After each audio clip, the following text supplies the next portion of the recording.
A paz do Senhor a todos os que estão assistindo esta mensagem. E o vídeo de hoje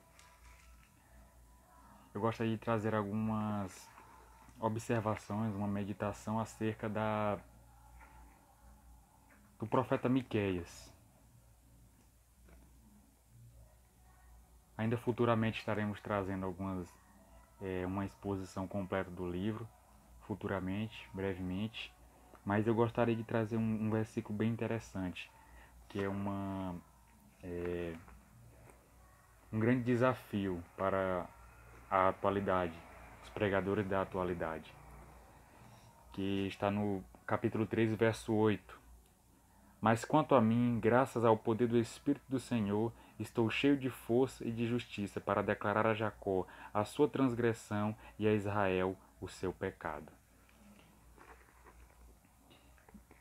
O profeta Miqueias, ele é bem categórico em dizer sobre si. O que é bem interessante é que ele não busca glória para si. Ele fala de si, mas somente para se mostrar como um arauto. Ele não era um arauto da sua própria imagem, da sua própria carreira, mas ele era um arauto de Deus, um arauto do Senhor.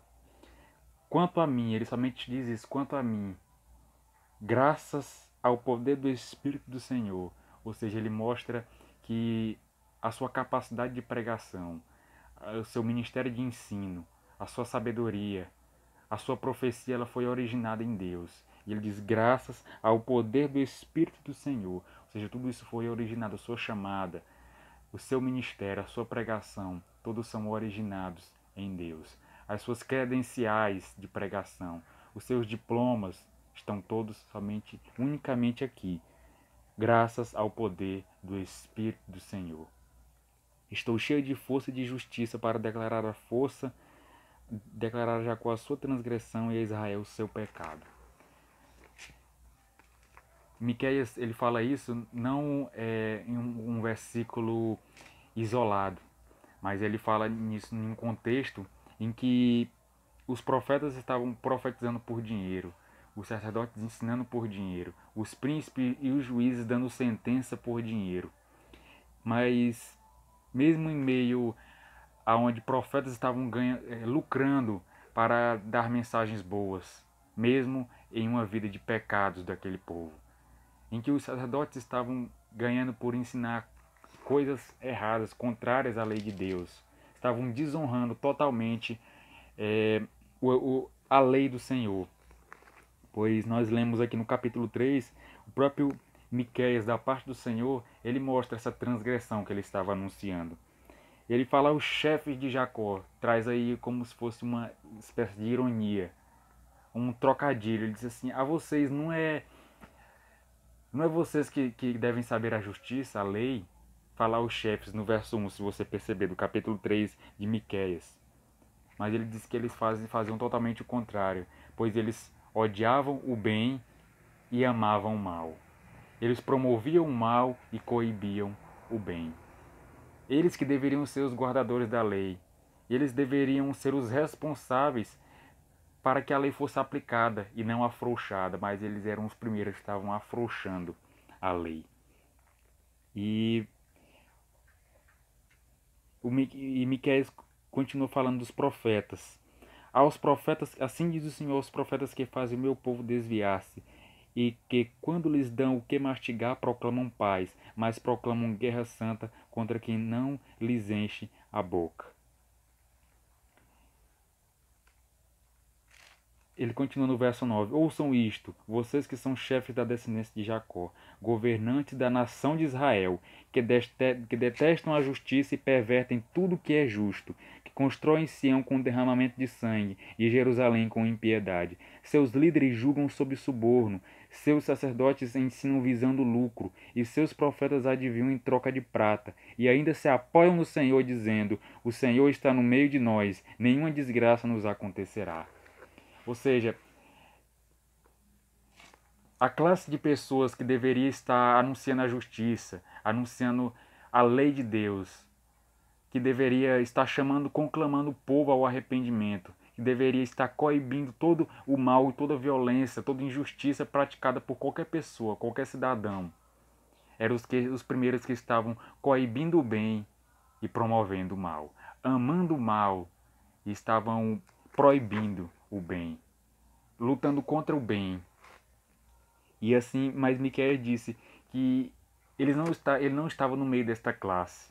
Por mais que fosse um profeta, mas não estava adivinhando. Não está adivinhar aqui nessa linguagem veremos muito nos profetas menores, especialmente, as pessoas se referindo aos profetas e também em alguns livros dos reis, das crônicas, 1ª e 2ª Samuel, veremos que as pessoas se referiam aos profetas do Senhor como videntes. Isso não quer dizer que eles eram parecidos com essas pessoas que tentam adivinhar, mas que na verdade se comunicam com demônios.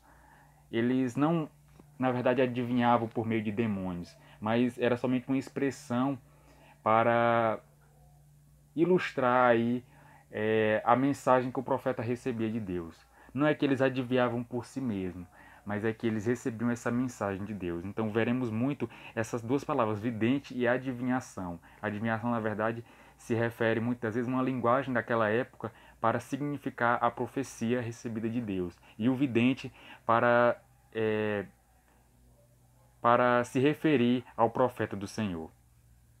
E os profetas eles adivinhavam em troca de prata, profetizavam em troca de prata. E ainda se apoiavam, todas essas três classes se apoiavam em uma coisa, dizendo: o Senhor está no meio de nós, nenhuma desgraça nos acontecerá. Ou seja, eles se apoiavam no fato de que o templo estava construído dentro de Israel.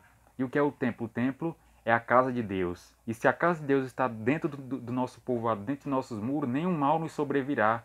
Então eles tinham isso como uma desculpa para continuar pecando. Então, Miqueias ele disse que ele se mostrou diferente daquela época, aonde ser profeta estava sendo uma coisa lucrativa, aonde ser sacerdote também estava sendo uma coisa lucrativa, aonde ser príncipe de Israel, aonde ser juiz estava sendo uma coisa lucrativa, somente para causar mal a uma pessoa ganhava uma certa quantia de dinheiro, uma coisa muito fácil, uma forma muito fácil de se ganhar dinheiro. Porém, Miqueias escolheu a parte do Espírito do Senhor, pois ele diz: graças ao poder do Espírito do Senhor, eu estou cheio de força e de justiça para declarar Jacó a sua transgressão e a Israel o seu pecado. Ainda que os profetas estavam dizendo: nenhum mal nos sobrevirá, porque o Senhor está no meio de nós, o templo de Deus está aqui.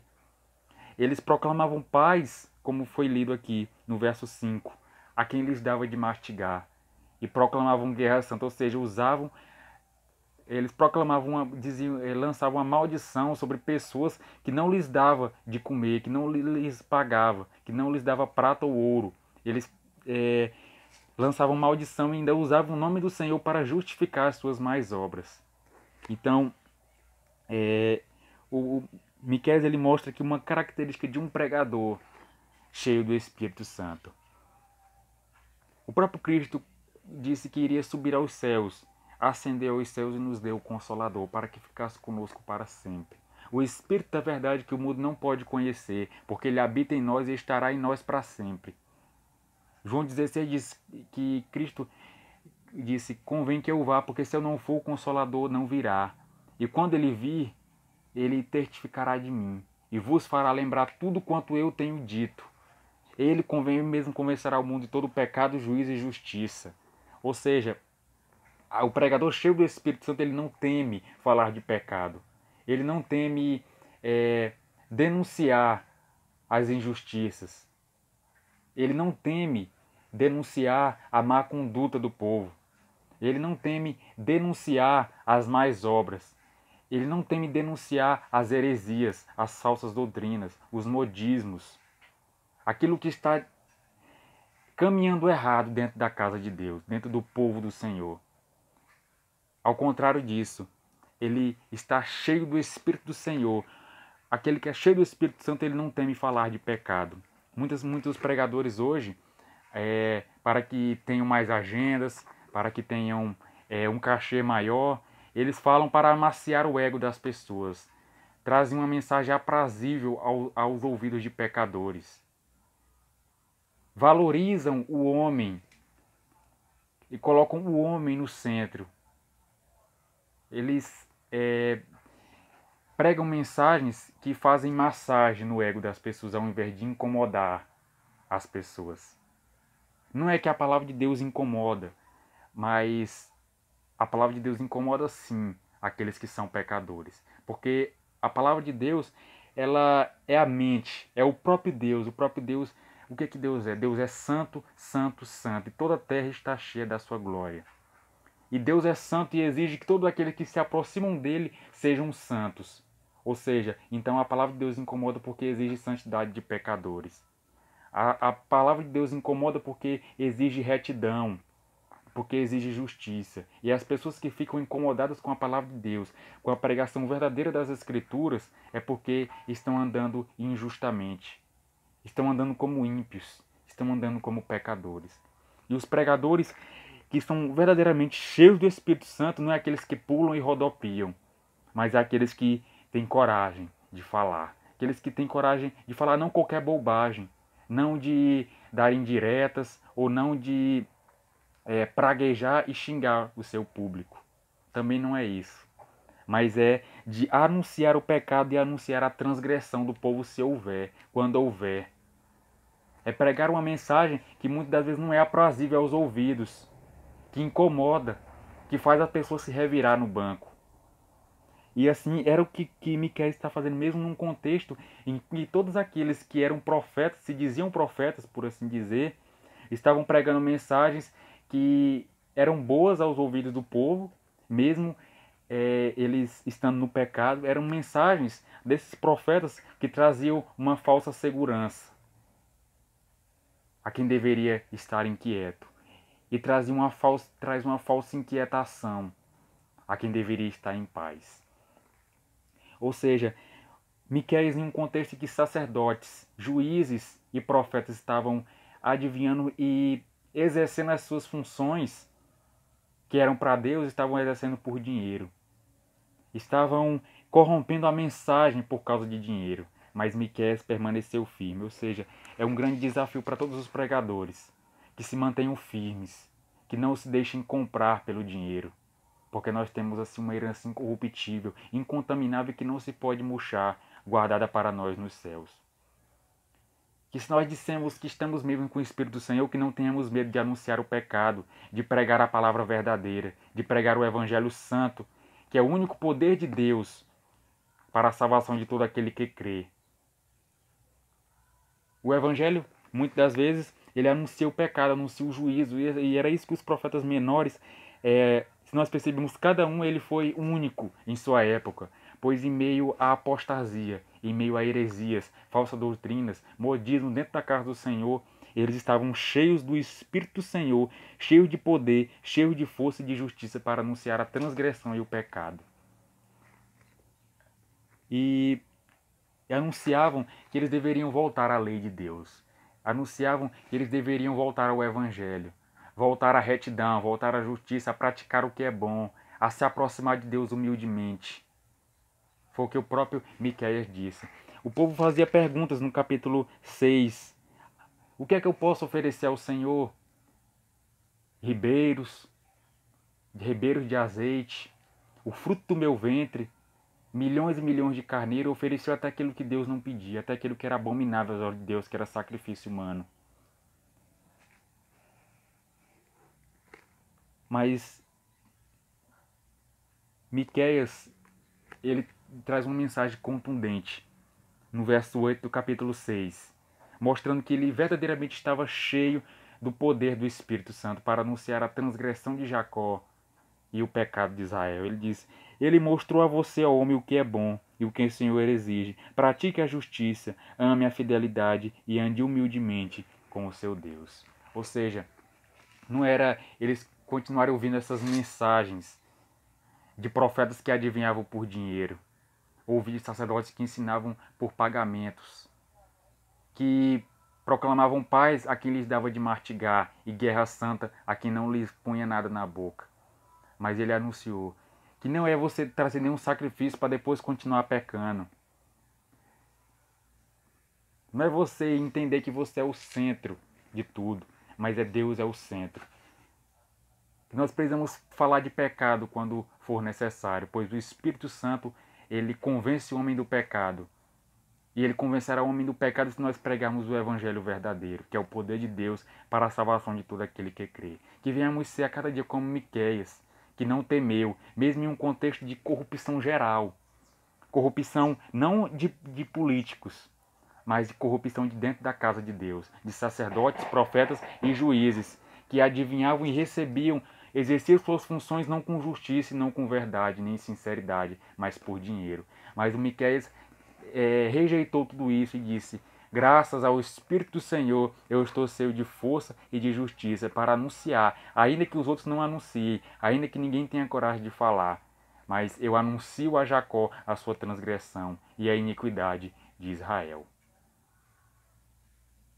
E que a cada dia venhamos entender que o nosso chamado não pode ser comprado por dinheiro, porque a nossa credencial, o nosso distintivo, o nosso diploma, a nossa maior evidência que torna o nosso chamado maior,